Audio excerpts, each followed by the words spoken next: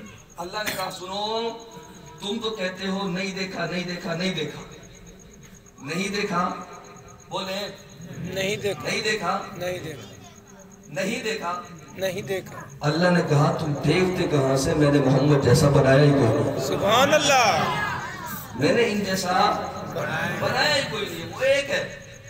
در یتیم کا جو لب ہے، در موتی کو کہتے ہیں، یتیم یکتا کو کہتے ہیں. وہ ایک ہی موتی اللہ کے خزانوں میں تھا. دوسرا تھا ہی نہیں. دیکھتے کہاں سے؟ تھا ہی نہیں. دیکھتے کہاں سے؟ میں ایک طویل عرصہ چل کر آپ کو لے جاتا ہوں. نبوت کا تاج پیغمبر کے اوپر رکھا گیا. میں نے کہا کہ ولادت تو وجہ رسالت تھی، لیکن رسالت کس لیے تھی؟ رسالت کا مقصد تھا کہ رسالت بوجہ ہدایت، بوجہ کہ رسالت کے ذریعے لوگوں پہ اللہ کی توحید کی بات کریں، اللہ کی معرفت کی بات کریں، گمراہی کے راستے پہ چلنے والوں کو ہٹا کر صراط مستقیم کے راستے پہ چلائیں. میں نے کہا کہ آؤ ذرا تھوڑا سا مطالعہ تو کریں سیرت کا اور صورت کا اور کردار کا اور حیا کا اور شرم کا اور چلنے کا اور بیٹھنے کا اور اوزاروں کا اور پیاروں کا اور ازواج کا اور اہل بیت کا. جب ان کا سب کا تذکرہ کریں گے ہمیں پتہ چلے گی کہ ولادت نبی کی ہوئی. 40 سال کے بعد میرے نبی کو رسالت ملی. رسالت مل جانے کے بعد پھر ہوا کیا؟ پھر ہدایت کیسے پھیلی؟ ہدایت کو لینے والے کون تھے؟ ہدایت آگے پہنچانے والے کون تھے؟ اس ہدایت نے کن کو چمکایا؟ اس ہدایت کے ذریعے کیا کیا معاملات بدل دے گے؟ ان ہدایت نے کس کس کو چنا؟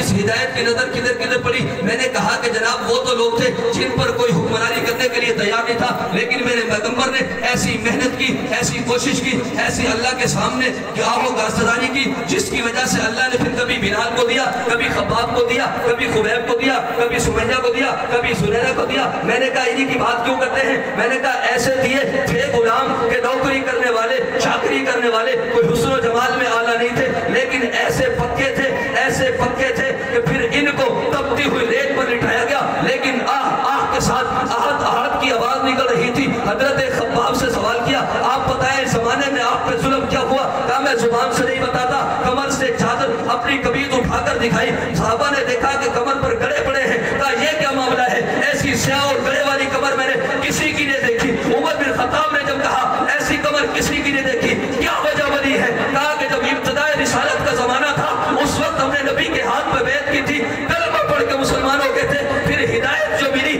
ایسی ملی کہ ہدایت ملتی گئی، جس کی وجہ سے ہمارا دل تو کیا سینہ بھی منور ہو گیا. پھر ہمیں نبی کے چہرے کے سوا کسی کے چہرے کی ضرورت نہیں رہی. ہم دیکھنا چاہتے تھے جس چہرے کے لیے تمنا کرتے تھے، آرزویں تھی جن کے لیے زندگی اور موت کا سوال بن گیا تھا، وہ صرف آمنہ کے لال کا چہرہ تھا. ہم نے سب کچھ برداشت کر لیا، لیکن آمنہ کے چہرے کی، آمنہ کے لال کے مرحوم کے چہرے کی زیارت کو نہ دیکھنے پہ متفق نہیں ہوئے. کا مسئلہ کیا بنا؟ کہا کہ جب ظلم بڑھا، تشدد بڑھا، آپ کے انگارے بنائیں گے، ہمیں سیدھا لٹا دے گیا، سینے پہ پتھر رکھ دیا گیا.